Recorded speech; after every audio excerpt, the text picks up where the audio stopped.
Hello, and welcome to the first video in the Learn Microsoft BI series. This first video is simply entitled, What is Business Intelligence?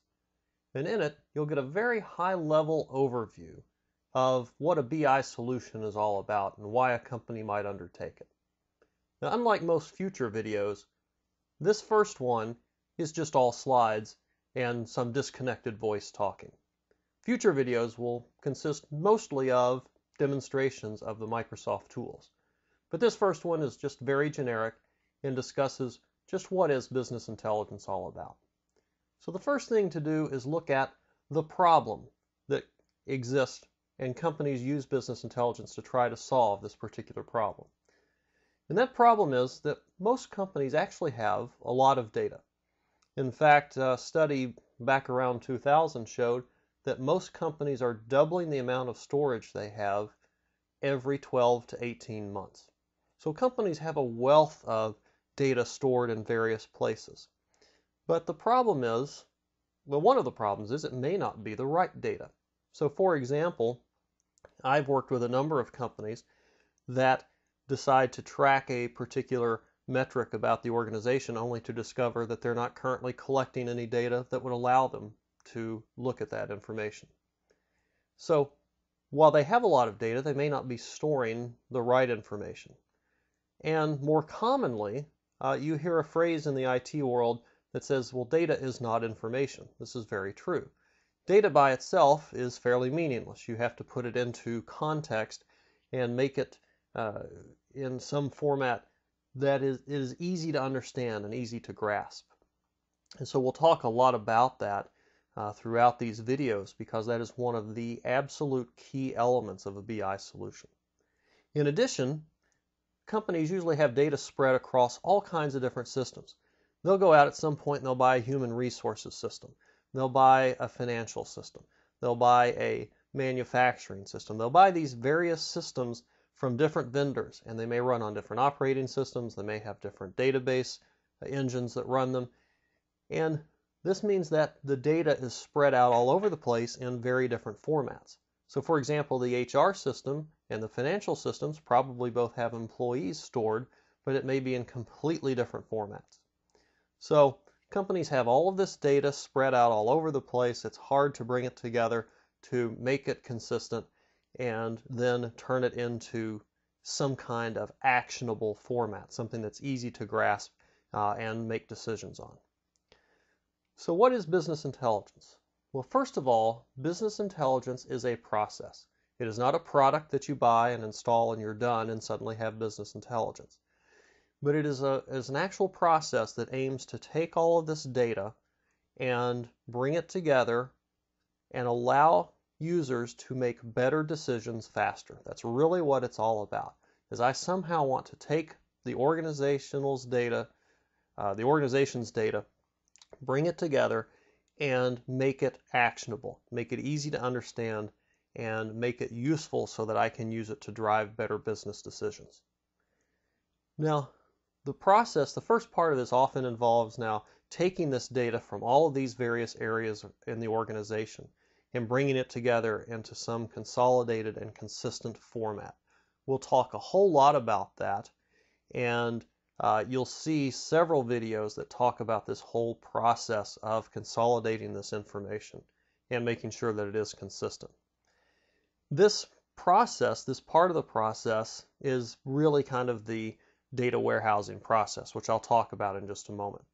After it's brought together and put in a format that is useful, what we'll do is now put some front-end tools onto it that make it easy for users to access and work with this data.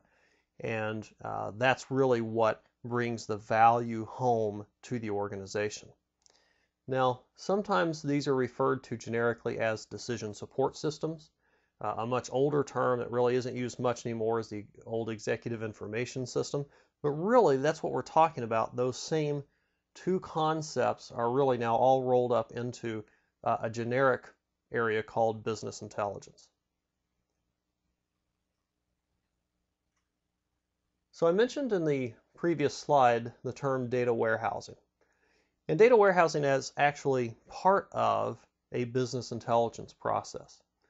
Now, BI is really just an extension of the whole data warehousing piece. Data warehousing is this process of taking data from one or more sources and somehow bringing it together into a single, consolidated, and consistent format. Now, there are a lot of technical terms that I could throw out here, talk about star schemas or snowflake schemas and cubes and dimensions and facts and so forth, but basically you can just imagine that I have all this data spread out all over the place. I just want to bring it together and have it all in the same format so that I can work with it. And not just have it in the same format, but I want it in a format that makes it easy for me to explore, makes it easy for users across the organization to look at the data, to understand it, to work with it, manipulate it how they need to, and so forth. So that's kind of the data warehousing part, is bringing it together. And then again, I'll put these great front-end tools onto it that allow users to do this exploration and very robust analysis. Now there is another area in this called data mining. Data mining is really kind of an extension onto the whole data warehousing concept, and technically you don't need a data warehouse to do data mining, but they usually go hand in hand. And data mining is simply using statistical algorithms to look at the data. And what you're trying to do in a lot of these cases is, for example, you're trying to find relationship between data elements that may not be intuitively obvious. I'll give you an example of one of those in just a moment. You might also be trying to find trends. For example, you may have introduced a new product that's cannibalizing one of your existing products, but it's hard to see that, but a statistical algorithm might be able to find that relationship much easier. You might also be doing what are called predictive analytics. You might be trying to predict future trends or future sales of a particular product. You might be trying to do things such as predict who will buy this new product based on the known universe of people who've bought similar products. You see this a lot of times in a very simple format. When you go online and are doing some shopping, it might say customers who bought this also bought these other items, or, well, if you like these particular items, may we recommend this other set over here.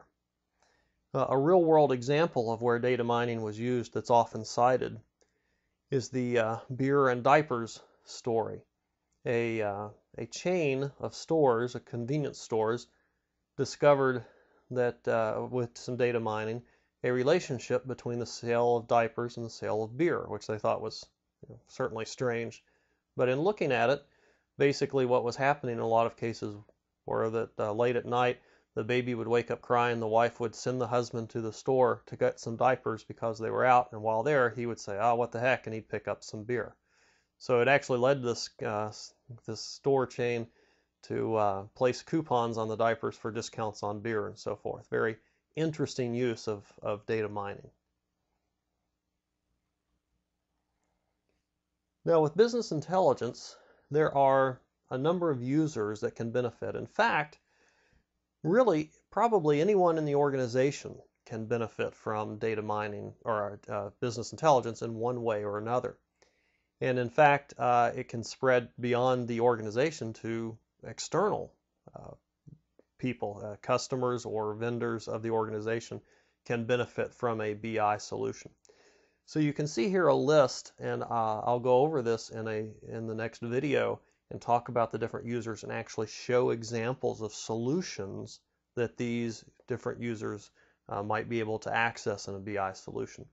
But executives and business decision makers, that's pretty obvious who those folks are. They're certainly upper level managers and executives.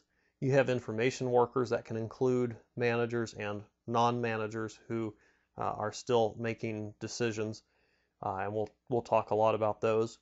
Analysts are a special kind of information worker. They typically are very good at statistics, and they spend a lot of time doing deep analysis on the data. Line workers are those either you could think of on an assembly line or on the front lines dealing with customers every day, someone at a point of sale terminal or so forth. They may actually be using BI and not know it. It may simply be integrated as part of their daily applications. And finally, of course, external vendors and customers.